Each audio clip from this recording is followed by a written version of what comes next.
Hello दोस्तों, स्वागत है आप सभी का एक नया वीडियो में।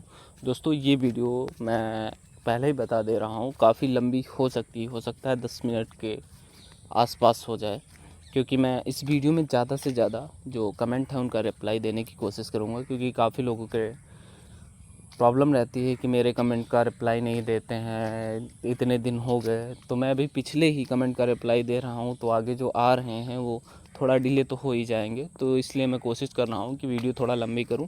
इसलिए आपसे रिक्वेस्ट है कि वीडियो को पूरी देख लिया करिए, उसके बाद कमेंट कीजिएगा कि आपका कमेंट उसमें रिप्लाई हुआ है या नहीं हुआ है। इसलिए वीडियो को एंड तक ज़रूर देखिए। वीडियो पसंद आए तो लाइक कीजिए, चैनल पर नए हैं तो चैनल को सब्सक्राइब कीजिए। दोस्तों कुछ लोगों को डाउट रहता है कि एक मान लीजिए कि ट्रेनिंग हो गई, उसके बाद हम परमानेंट होंगे या नहीं होंगे। ये भी सब डाउट हैं। तो ये कुछ डाउट हैं जिनको मैं इस वीडियो में क्लियर करने वाला हूँ। बहुत सारे डाउट हैं, तो स्टार्ट करते हैं। तो यहाँ पर एक एक करके हम कमेंट को पिक करते हैं। यहाँ पर देख सकते हैं, इन्होंने पूछा सर मैं MEMIC में हूँ, हमारा ऑफ़र लेटर आ गया है, हमारा ओरिएंटेशन की डेट 11 सितंबर है, लेकिन ऑफ़र लेटर में लोकेशन मेंशन नहीं है। तो अगर लोकेशन मेंशन नहीं है आपकी, तो लोकेशन आपका जो 11 है उससे पहले आपको एड्रेस आ जाएगा, उसमें किसी प्रकार की दिक्कत नहीं होगी। उससे पहले आपको रिपोर्टिंग जहाँ करनी है वहाँ का एड्रेस आपको मेल के थ्रू भेज दिया जाएगा।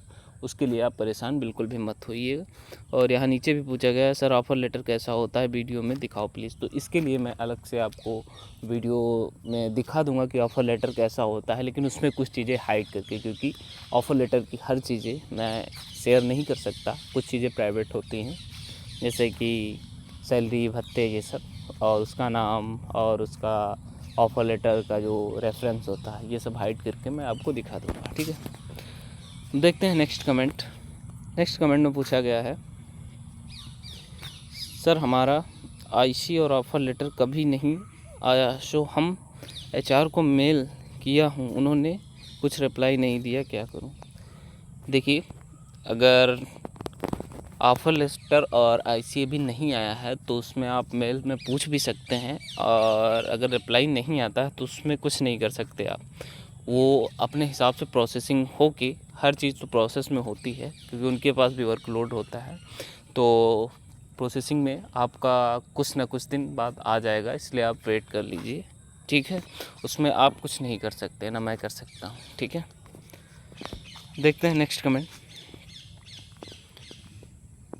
क्योंकि मैं उतनी हेल्प कर पाऊँगा जितनी मुझसे पॉसिबल हो पाएगी, क्योंकि कंपनी का मैं हर चीज़ तो नहीं जानता ना मैं हर चीज़ कर सकता हूँ, मेरे अधिकार क्षेत्र में नहीं है। मैं केवल आपको एक गाइड कर सकता हूँ, जिससे आपको कोई प्रॉब्लम ना हो। अगला कमेंट पूछा गया है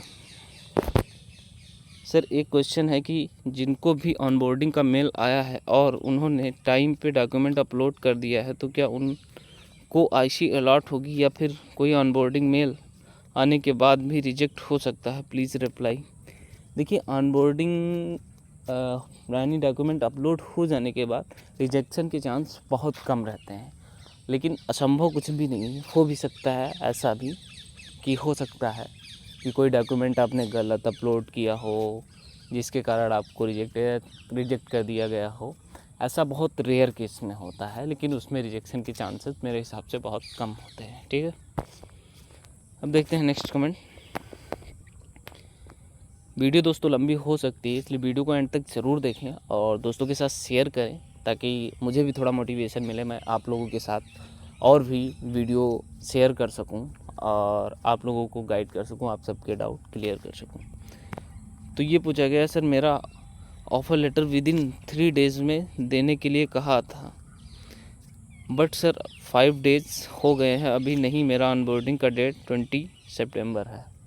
तो देखिए, अगर अभी नहीं आया है तो आपको वेट करना चाहिए। हो सकता है कि वहाँ पे जो आपके HR हैं वो प्रोसेसिंग कर रहे हों, थोड़ा डिले हो रहा हो, क्योंकि बहुत सारे मैनेजमेंट होते हैं जिनको ध्यान में रखते हुए हर चीज़ प्रोसेसिंग होती है, अपने हिसाब से अपने टाइम पर आती रहती है।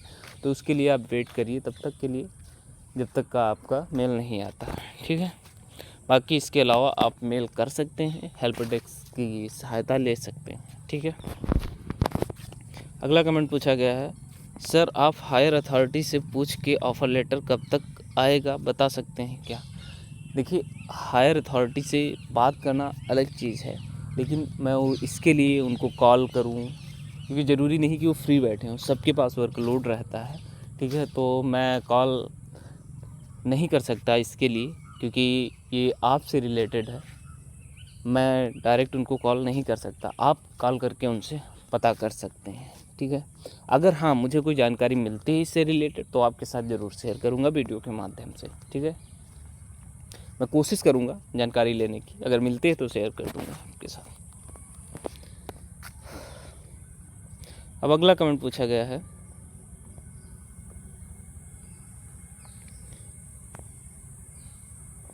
सर मेरे पास सिर्फ 1-2 और फाइनल सेमेस्टर की मार्कशीट है, वो ओरिजिनल है, और सर हमारे कॉलेज में ऑनलाइन वेबसाइट पर मार्कशीट अवेलेबल नहीं है।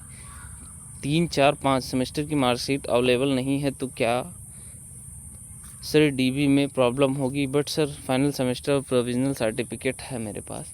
तो देखिए वहाँ पे देखिए, अगर आपके सेमेस्टर वाइज किसी स्टेट में है, जैसे हर सेमेस्टर की मार्कशीट आती है बोर्ड से, तो अलग चीज़ है, उसमें हर सेमेस्टर का आपको वेरिफिकेशन करवाना होगा। जैसे कि यूपी बोर्ड की बात करें तो उसमें फर्स्ट सेमेस्टर आती तो अलग अलग है, लेकिन जब ईयर वाइज रिजल्ट आएगा तो मार्कशीट एक आएगी जिसमें दोनों सेमेस्टर का मेंशन रहेगा। तो उसमें फर्स्ट ईयर, सेकेंड ईयर और थर्ड ईयर ऐसे चलता है। अगर हर सेमेस्टर की आ रही है अलग अलग, तो आपको हर सेमेस्टर की मार्कशीट वहाँ वेरिफिकेशन में लगेगी ही लगेगी, ठीक है। वो भी कॉलेज से वेरीफाइड होगी। तो ये आप तब तक के लिए डॉक्यूमेंट रेडी करवा लीजिए।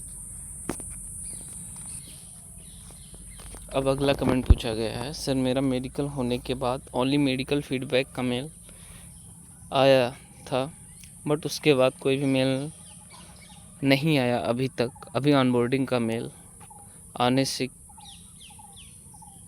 के चांस हैं सर? देखिए, ऑनबोर्डिंग यानी मेडिकल हुआ है उसके बाद आपको कोई मेल नहीं आया है, तो आपके चांसेस बहुत कम है कि आपका ऑनबोर्डिंग का है, क्योंकि हो सकता है मेडिकल का आप अनफिट हो गए हों किसी कारणवश, इसलिए नहीं आया हो। अगर आप मेडिकली फ़िट हैं तो आने के पूरे चांसेस हैं, ठीक है। नहीं तो आपका अगर कोई ज़्यादा दिक्कत नहीं होती तो आपको सेकेंड ओपिनियन का मेल आता, हालांकि वो नहीं आया है। तो अगर आप मेडिकली फ़िट हैं तो आपको मेल आएगा। अब अगला कमेंट पूछा गया है, इन्होंने पूछा, सर मेरा ऑनबोर्डिंग का मेल 19 को आया और डिटेल फिल करके 20 को सबमिट कर दिया, बट अभी तक ऑफ़र लेटर और ज्वाइनिंग डेट कोई भी डिटेल नहीं मिली है कंपनी की तरफ से, मैं क्या करूं? ठीक है, अगर आपने ऑनबोर्डिंग और ये सारी डिटेल सबमिट की है तो आ ही जाएगा कंपनी की तरफ से, आप निश्चिंत रहिए। हाँ, दिक्कत होती है, फर्स्ट टाइम में होता है तो बहुत सारे स्ट्रेस आ जाते हैं कि क्या नहीं आएगा, नहीं हो पाएगा ऐसा करके। तो ऐसा कुछ भी नहीं है, सब प्रोसीजर में है, प्रोसीजर फॉलो होता रहेगा आपका, वैसे ही प्रोसेस आगे बढ़ता रहेगा, ठीक है। अब अगला कमेंट पूछा गया है, सर एक क्वेश्चन है, जिनको भी ऑनबोर्डिंग का मेल आया है और उन्होंने टाइम पे डॉक्यूमेंट अपलोड कर दिए, तो क्या उन सबको आईसी अलर्ट होगी या फिर कोई ऑनबोर्डिंग मेल आने के बाद भी रिजेक्ट हो सकता है? Please reply sir. ऐसा नहीं है, जो समय पर यानी कि उसमें टाइम दिया जाता है कि 2 या 3 दिन में आप अपलोड कर दीजिए सारे डॉक्यूमेंट, तो जिनके डॉक्यूमेंट अपलोड हो जाते हैं उनका प्रोसेस आगे बढ़ जाता है, और जिनके बाई चांस नहीं अपलोड हो पाए हैं या अपलोड किए ही नहीं, तो उनका डॉक्यूमेंट में जो प्रोसेस है वो थोड़ा डिले हो जाता है, रुक जाता है, ठीक है। तो आपने मान लीजिए अपलोड कर दिया है टाइम पे, तो आपका प्रोसेस हो जाएगा, उसमें किसी प्रकार की दिक्कत नहीं होनी चाहिए। अब अगला कमेंट है, इन्होंने पूछा है, सर हमारे सीनियर का ऑन कैंपस प्लेसमेंट हुआ था, उनके ऑफ़र लेटर में लिखा था कि उनको 1 ईयर बाद एब्जॉर्ब कर लेंगे और तब सैलरी क्या होगी, बट हम लोगों को ऑफ़र लेटर में ये मेंशन नहीं है कि उन्होंने एब्जॉर्ब किया जाएगा, तो क्या चांसेस हैं कि हम लोगों को परमानेंट स्टाफ बनाएं? देखिए, परमानेंट स्टाफ ये कंपनी डिसाइड करेगी कि कितने रिक्वायरमेंट है आगे, तब परमानेंट स्टाफ करेगी। ये नहीं है कि आप ट्रेनिंग पूरी कर लिए तो सभी को एब्जॉर्ब कर लिया जाए। हाँ, चांसेस काफ़ी ज़्यादा रहते हैं क्योंकि बहुत सारे प्रोजेक्ट हैं। आप परफॉर्मेंस आपका देखेगी, क्या रिव्यू रहा है, कैसा आपने काम किया है, कैसे आपके बिहेवियर हैं, उसके अकॉर्डिंग आपको परमानेंट स्टाफ में रखेगी। ठीक है, तो ये ज़रूरी नहीं है, बहुत रेयर केस में होता है कि एब्जॉर्ब ना करे, नहीं तो अधिकतर चांसेस होते हैं कि एब्जॉर्ब कर लिया जाएगा। ठीक है, तो इस वीडियो में इतना ही। ये मुझे लगता है आज तक का सबसे लंबा सेशन रखा है मैंने डाउट क्लियर करने के लिए। इसमें अधिक से अधिक डाउट क्लियर करने की कोशिश की है, इसलिए वीडियो को एंड तक आप लोगों ने देखा है, तो उसके लिए बहुत बहुत थैंक यू। मिलते हैं नेक्स्ट वीडियो में, तब तक के लिए बाय बाय।